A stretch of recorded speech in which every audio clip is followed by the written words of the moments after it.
नमस्कार दोस्तों, मैं हूं कृतिका बेस्ट और आज हम बात करने वाले हैं एक ऐसी बीमारी की जो हमारे भारत देश में लगातार और बहुत तेजी से फैलती जा रही है, लम्फी स्किन डिजीज। इस डिजीज से पूरे देश में हजारों पशुओं की मृत्यु हो चुकी है। यह एक काफी घातक बीमारी है। तो आइए जानते हैं इस डिजीज के बारे में कि ये आखिर किस वजह से होती है और इसे कैसे रोक सकते हैं। यह बीमारी एक वायरस की वजह से होती है जिसका नाम है कैप्रीपॉक्स। इसके कारण पशुओं के शरीर में गांठें बनने लगती हैं और इसे ठीक समय पर ना रोके जाने से यह गांठें बड़ी हो जाती है और काफी दर्दनाक भी हो जाती हैं।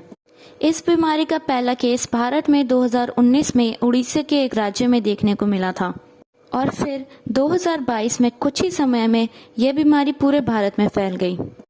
इस बीमारी के मुख्य लक्षणों में शामिल है पशुओं के शरीर में गांठें हो जाना, उनकी आंखों से पानी आना, मुंह से लार आना और पशुओं के शरीर का तापमान काफी बढ़ जाना। यह एक वायरल बीमारी है जिस वजह से ये काफी तेजी से एक पशु से दूसरे पशु पर पहुंचती है। इस बीमारी के मुख्य स्रोत हैं मक्खी और मच्छर, जो एक पशु से दूसरे पशु में जाके बैठ जाते हैं। लेकिन हमें इस बात का पता होना जरूर है कि ये बीमारी कोई जूटोनिक बीमारी नहीं है। जूटोनिक बीमारी मतलब पशुओं से इंसानों में पहुंचने वाली और इंसानों से पशुओं में पहुंचने वाली, लेकिन इस बीमारी में ये नहीं देखा गया है, इसलिए ये कोई जूटोनिक बीमारी नहीं है। इसीलिए इसका वायरस इंसानों पे कोई भी प्रभाव नहीं डालता है। इसीलिए हमें बिना डरे अपने पशुओं की सेवा करनी चाहिए और उनका उपचार भी। अगर इस बीमारी की रोकथाम की बात की जाए तो इसकी अभी तक कोई सटीक दवाई हमारे पास नहीं है, लेकिन अगर हमें इसके लक्षणों के बारे में पहले पता चल जाए तो हम इसका उपचार कर सकते हैं। इसके उपचार के लिए जो महत्वपूर्ण घरेलू नुस्खा है वह नीम और फटकरी है। अगर इस बीमारी के चलते किसी पशुओं की मृत्यु हो जाती है तो उसे खुले में बिल्कुल भी ना छोड़ें, क्योंकि उसकी वजह से बाकी पशुओं में भी संक्रमण होने का खतरा बढ़ जाता है। आप उस मरे हुए पशु को एक गड्ढे में डाल दें और उस पर नमक और चूना डालकर उसको अच्छे से ढक लें, ताकि इससे बाकी पशुओं पर संक्रमण होने की संभावना कम हो जाए। क्योंकि जितना इस बीमारी का संक्रमण कम होगा उतना ही हम इस बीमारी से लड़ सकते हैं। और इस बात की सारी जिम्मेदारी अब हमारे ऊपर है और हमें इस जिम्मेदारी को अच्छे से निभाकर अपने पशुओं की जानें बचानी पड़ेगी। तो इस कार्य में बिल्कुल भी पीछे ना हटें। इस बीमारी के उपचार के लिए अगर हम कुछ घरेलू सामान की बात करें तो उसमें नीम और फिटकरी बहुत इम्पोर्टेंट है। आप पशु के पूरे शरीर को नीम और फिटकरी के पानी से अच्छे से धो सकते हैं और उनके घावों में लाल दवा लगा सकते हैं। अगर हम इस बीमारी के मृत्यु दर की बात करें तो वह 10% से भी कम बताई गई है, लेकिन ये संक्रमण बहुत तेजी से फैल रहा है जो चिंताजनक है।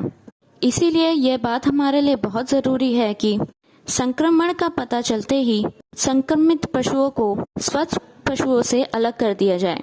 जिस तरीके से हम कोविड में क्वारंटीन होते थे उसी तरीके से हमें पशुओं के साथ भी करना पड़ेगा, ताकि ये बीमारी ज्यादा से ज्यादा ना फैले। इस बीमारी में साफ सफाई भी एक अहम भूमिका निभाती है।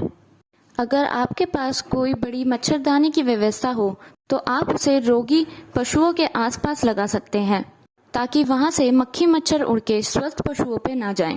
और यह बात भी ध्यान रखने की होगी कि जो आदमी रोगी पशु की सेवा कर रहे हैं उन्हें दूसरे पशु के पास जाने से पहले अपने हाथ अच्छे तरीके से सैनिटाइज कर लेने चाहिए, ताकि अन्य पशु इसके संपर्क में ना आए।